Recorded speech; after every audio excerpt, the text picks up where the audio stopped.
هذا اللحم كل شي ما خلينا بيها، راح نسويها هبيط، بس خليت بيه ملح، بس ملح ما بيها اي شي. راح اخذ جهة. هذا اكثر شي مشهور بالعراق طبعا.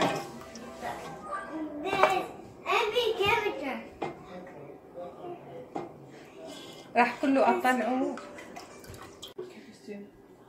بسم الله.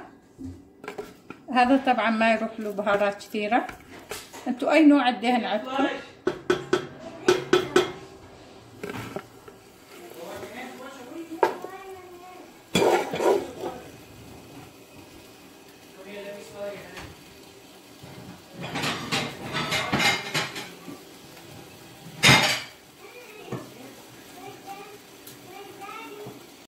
أنا فرمت عليه بصل 2. هذا طبعا يحب البصل كثير.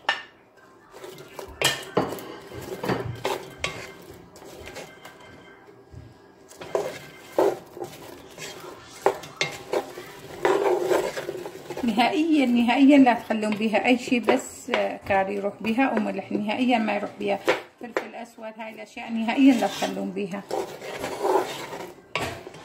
لان التمر راح يصير ابيض ويصير بيها شويه حداديه من الكاري، لان الكاري مالنا هيجي.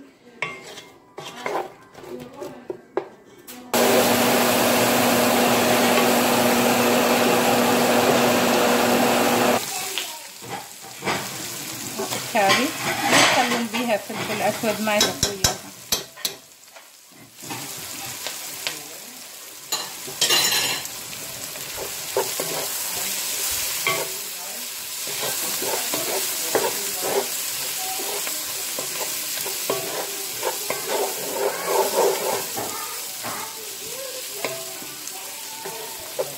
خلي بيه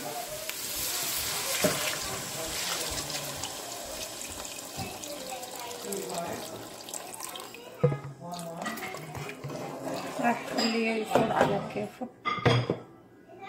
التمر راح اغسله زين من النشا ماله، يعني اذا غسلوه زين يطلع حيل طيب، يطلع مثل العلف من يستوي بالماء. يعني هذا ماي كل شي ما بيه حتى ملح، لان اللحم بيها ملح كثير. هذا أكلة عراقية. هذا الدهن سويته حيل حار.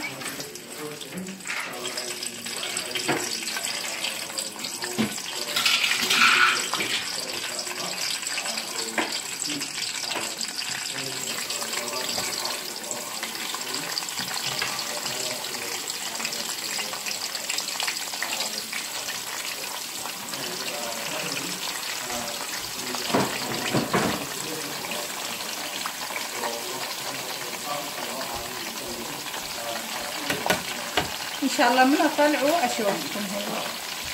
هي بس خليت بيه ملح.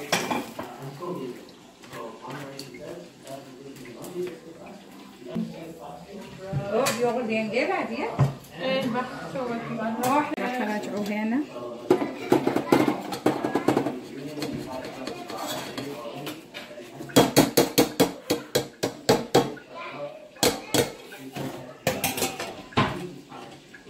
خلي بيه شويه معلقه واحده دهن، ما كثير، لان عندنا اللحم معلقه.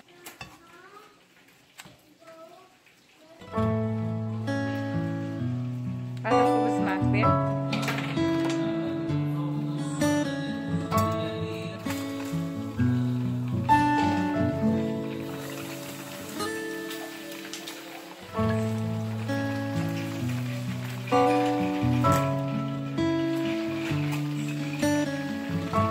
إذا ما تحبون اللحم ما يحتاج اللحم، الدجاج هم يروح وياه، بس لا تحطون بيه أي شيء. بس